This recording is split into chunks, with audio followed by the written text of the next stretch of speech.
ایک دن کا، اور آپ سوچ رہے ہوگے کہ چلو شادی خوشی کا ماحول ایک دن بجا لے گئے، لیکن میں ان سے تمام باراتیوں سب سے محبت کرتا ہوں، اس لیے کہ آپ نے مصطفیٰ کا کلمہ پڑھا ہے۔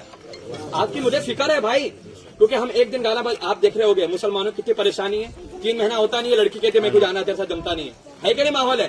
اب طلاق کتنی زیادہ ہو رہی ہے، یہ نہیں ہوتا تو ایک ہی ہوتا ہے، ڈاکٹر صاحب دوا دے تو 3 سال ہو گئے اولاد نہیں ہو رہی، یہ مسئلہ بھی پھیل گیا ہے۔ اور کتنے لوگ کیا رہے مولانا کے پاس، مولانا تعویذ دے دو، کیوں؟ کہتے ہیں کہ اولاد تو ہو گئی لیکن فرما بردار نہیں ہے، مارتی ہے۔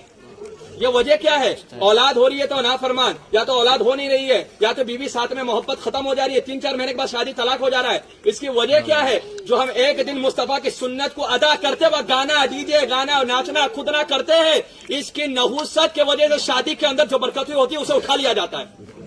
تو ایک دن کی خوشی کے لیے جو ان کی 40 سال 45 سال 50 سال کی آپس کی زندگی رہے گی وہ خراب نہیں ہو رہی ہے، وہ خراب نہیں ہو رہی ہے، تو اسے بچانا ہے تو یہ گانے بجانے کرنا ہوگا۔ ایک دن ناچو گے 40 دن کی پوری زندگی کا سکون چلا جائے گا۔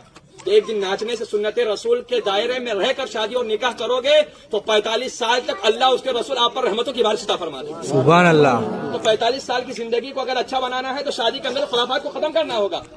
کہنے کا مقصد یہ، میں سنت پڑھ رہا تھا، اتنے دور سے گانا بجا کہ دماغ ہل گیا پورا، کہ یہاں پر خدا کی عبادت ہو رہی ہے، یہاں گانا بجتا ہے، یہ اللہ کا گھر ہے، اولیاء اکرام کا گھر ہے، لیکن میں یہ نہیں کہتا ہوں۔ لیکن آپ کو بتا دیتا ہوں کہ میں آپ پرسنل اس گاؤں کا امام ہوں، اور جب تک آب و دانا رہے گا میں یہاں رہوں گا، کوئی ہٹا نہیں سکتا، جب تک اللہ چاہے گا کھلائے گا۔ اور میں حق بات میرے دماغ، کیونکہ وہ امام کچھ کام کا امام نہیں کہ جس کا ایمان کمزور ہو۔